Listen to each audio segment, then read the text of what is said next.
दोस्तों नमस्कार। आप सभी कक्षा 11वीं वाले विद्यार्थियों के लिए अर्धवार्षिक परीक्षा का पूरा रियल पेपर आ चुका है जीव विज्ञान विषय का। तो सही विकल्प चुनकर लिखिए से आपको मैं तुरंत ये का पूरा पेपर बताऊंगा।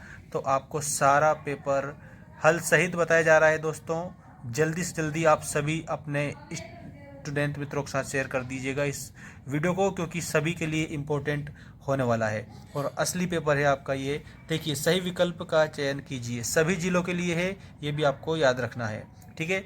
और ये आपका पहला सेट है। कोशिका भित्ति मुख्य रूप से बनी होती है, तो ये सेल्यूलोज की बनी होती है। किसकी बनी होती है? सेल्यूलोज की बनी होती है, ठीक है। इसके बाद में देखिएगा हरे शैवालों में संचित भोजन होता है। तो हरे शैवालों में जो संचित भोजन होता है, आपके ऑप्शन है स्टार्च, मैनिटोल, सेल्यूलोज या प्लोरिडियन। तो यहाँ पर स्टार्च आप उत्तर में लिखेंगे, स्टार्च आपका करेक्ट उत्तर हो जाएगा। 5 जगत वर्गीकरण प्रणाली प्रतिपादित की थी, तो ये वीटी करने की थी, वीट करने की थी, तो आपका ऑप्शन नंबर ए करेक्ट हो जाएगा।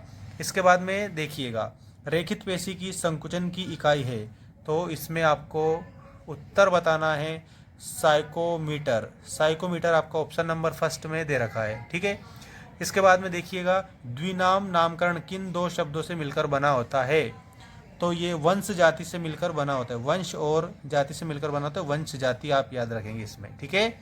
पादप जगत के उभयचर हैं, तो ये जो ब्रायोफाइटा होता है ये पादप जगत का उभयचर होता है। अब आपके सामने आ चुके हैं रिक्त स्थान, ठीक है। पुष्प एक रूपांतरित है, तो रूपांतरित क्या है? तो इसमें आप लिखेंगे प्ररोह है, प्ररोह, ठीक है। इस प्रकार से आप लिखेंगे। मेंढक का लार्वा कहलाता है, क्या कहलाता है? तो टेडफॉल कहलाता है। क्या कहलाता है? टेडफॉल कहलाता है। ये मेंढक का लार्वा होता है प्यारे मित्रों। मानव का उत्सर्जी पदार्थ है, तो यूरिया, यूरिया, ठीक है। वयस्क मानव शरीर में कुल अस्थियां होती है, कितनी अस्थियां होती है? तो 206 अस्थियां होती है। मछलियों में श्वसन के द्वारा होता है, मछलियों में प्यारे मित्रों गलफड़ों के द्वारा श्वसन होता है, गलफड़ों के द्वारा श्वसन होता है। केंचुए में प्रचलन के द्वारा होता है, तो ये सीडा के द्वारा होता है। किसके द्वारा? सीडा के द्वारा होता है। अब यहाँ पर आपके सत्य असत्य आ चुके हैं, देखिएगा। हार्मोन नलिका विहीन ग्रंथियों के स्राव हैं, तो यहाँ सत्य है। मेंढक में भारी कण नहीं पाए जाते हैं, तो ये भी सत्य है। युगलिना में पक्षाभावी गति होती है, तो ये सत्य है। ईसीजी द्वारा रक्त दाब मापा जाता है, ये असत्य है।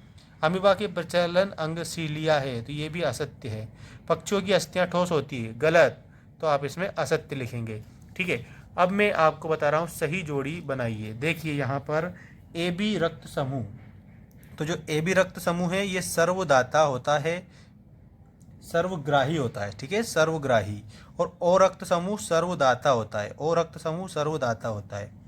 यूरेमिया, तो यूरेमिया जो है इसमें आपको मछली से आपको इसे मिलाना है, ठीक है।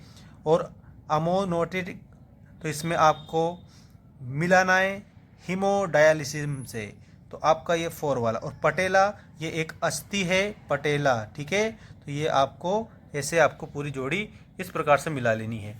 अब इसके बाद में आप लोगों का नेक्स्ट पेज स्टार्ट होता है। अब यहाँ पर देखिए एक शब्द एक वाक्य में उत्तर दीजिए वाले आईसीबीएन का पूरा नाम लिखना है आपको। और वनस्पति विज्ञान का जनक किसे कहा जाता है? अगर किस किस शैवाल से प्राप्त होता है, ठीक है। ऑक्टोपस किस संघ का जंतु है? और मानव शरीर की सबसे छोटी अस्थि कौन सी है? और बाकी आप लोगों को ये अथवा में भी क्वेश्चन दिए गए हैं, और ये सारा का सारा पेपर इस प्रकार से आप इसे हल कर देना।